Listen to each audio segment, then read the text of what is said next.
If you are looking for your true identity, social anxiety can't be part of your list.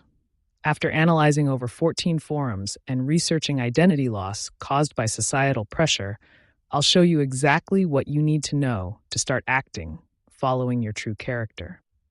I've seen so many people trying to figure out how they can stop being a person they are not, but fall over and over into the same cycle, since they were not able to identify this simple solution that could get them out of it with even less effort. So let me walk through it step by step. Hopefully, by the end of the video, you'll know exactly what to do to get yourself out of this circle of social anxiety and find out what your true identity is. The first thing we have to know, it's by far the most important one, even though most people ignore that. Okay, I am sure that many of you have seen or heard of a chameleon, right? We know for a fact that one of the reasons a chameleon changes its color is due to its surroundings, in order to avoid danger or adapt to its environment. It might be green in the grass, brown on a branch, etc. It's amazing how it can adapt to whatever environment it's in. But here's the thing. If you asked someone, what color is a chameleon, they'd have a hard time answering. That's because the chameleon doesn't show its true color. It's always changing to fit in. Now, believe me when I say that I've seen so many people living like that. Imagine living like that as a person, constantly trying to make everyone around you happy. You're like that chameleon. With one friend, you act one way. At work, you behave another way. At home, you're someone else again. You're adapting so much that, after a while, you don't even know who you are. The fact that you want to please everyone causes you to lose your identity. Your sense of identity becomes about everyone else, leaving you with no clear sense of who you are. Now, even though it feels safer to fit in and be what everyone wants, we have to be aware that there is a caveat to that. Most people don't even pay attention to that. And this is why they fall into the same trap over and over, and therefore, they can't know their true identity. For the women listening to this, how would you feel if you took your time, your passion, and your dedication to prepare a very good meal for your husband to enjoy when he got back from work? And when he got home, you say, "Honey, here's your meal I prepared for you with all the love in the world." And the husband grabs his phone, goes to the sofa, and says, "Oh no, no worries. I already got a McDonald's at lunch. I'm not hungry. No worries." How would you feel? I don't know if you knew this quote from Dr. Seuss in his Oh, the Places You'll Go. It goes like this: "Be who you are and say what you feel, because those who mind don't matter, and those who matter don't mind." I am bringing this quote to you to help you be aware that sometimes people who you are trying to please don't even care about your actions, behaviors, or comments. So why bother?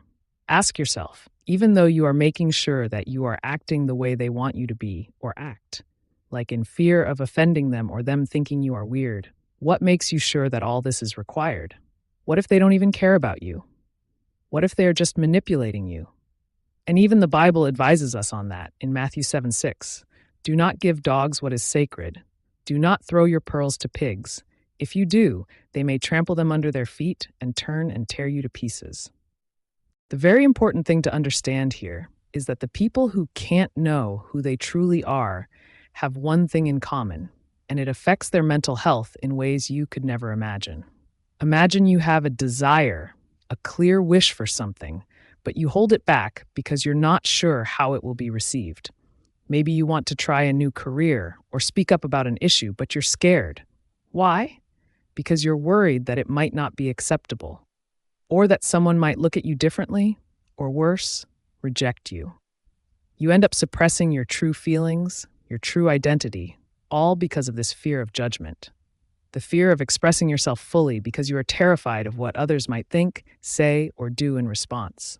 It's the belief that if you say what's in your mind, you might offend someone, hurt someone, or even face discrimination. This constant state of self-censorship creates a facade. You can't even express yourself because you are afraid of what they might think, afraid that it could hurt them or hurt you or discriminate against you. That makes you a bland person that fits anywhere, with everyone. A result of that is a lack of personality.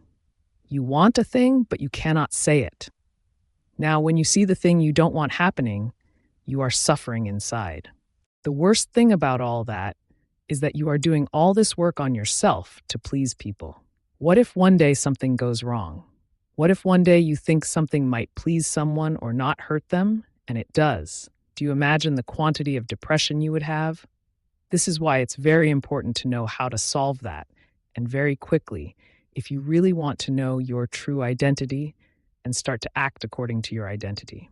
These are, in general, the unique steps you have to take in order to know who you truly are, your identity, so you can stop faking it to everyone.